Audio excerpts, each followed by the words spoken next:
Video title দেখে নিশ্চয়ই বুঝে গেছেন অনেকদিন পর প্রাণের শহর নবটাতে বাজার করার অভিজ্ঞতা আপনাদের সাথে শেয়ার করলাম। আমাদের পরিচিত একটা ভ্যানওয়ালা কাকা হানিফ কাকাকে নিয়ে নবটার উদ্দেশ্যে রওনা হইলাম। যাইতে যাইতে রেল রাস্তা ক্রস করলাম, এরপর যশোর খুলনা মহাসড়কে প্রবেশ করব। যশোর খুলনা মহাসড়কে প্রবেশ করতেই দেখি বড় একটি বাস দাঁড়িয়ে আছে নূরবাগ স্ট্যান্ডে।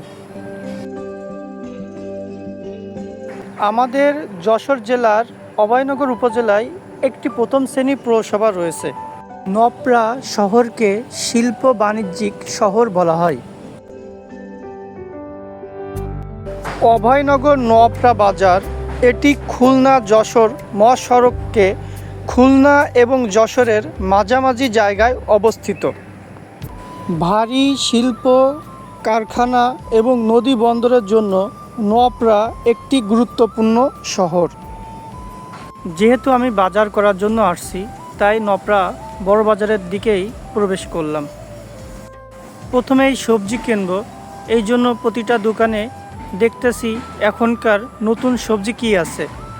কন্টিনিউ যে সবজিগুলো খাই এই সবজিগুলো 12 মাসই খাওয়া হয়, তাই নতুন কি কি সবজি আছে এটা ঘুরে ঘুরে দেখতেছিলাম।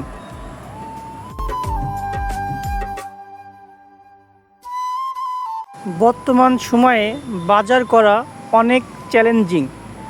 যারা বাজার করে তারাই জানে বাজারে নিত্য প্রয়োজনীয় জিনিসের যে দাম, শাকসবজি 50 টাকা থেকে শুরু করে 100 টাকার নিচে কোনো শাকসবজিই পাওয়া যায় না বর্তমানে।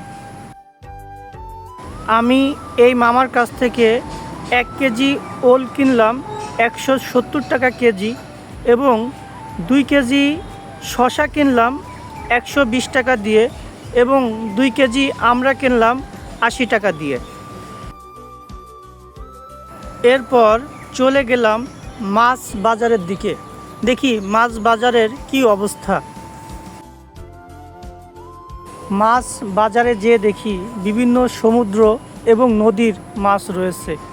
ইলিশ মাছের ছড়াছড়ি। ইলিশ মাছ 1200 টাকা থেকে 1600 টাকা 2000 টাকা পর্যন্ত কেজি।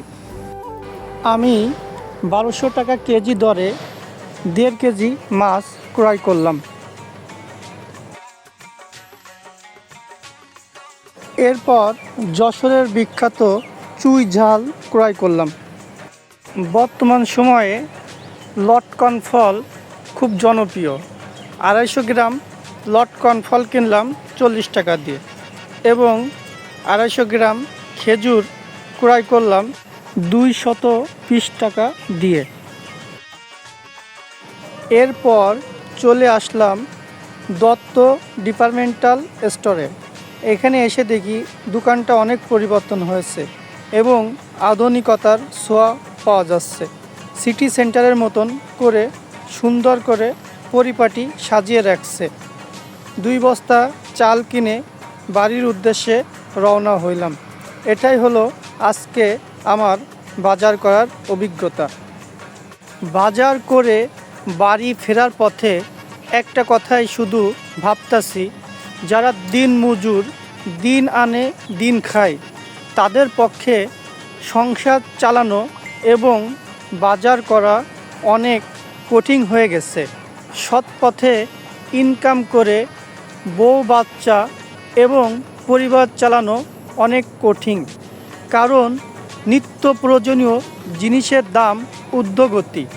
মানুষ এখন অনেক কষ্টের ভিতর জীবন যাপন করছে। বাজারের ব্যাগ থেকে সদাইগুলো নামিয়ে দেখছি সবগুলো ঠিকঠাক আছে কিনা।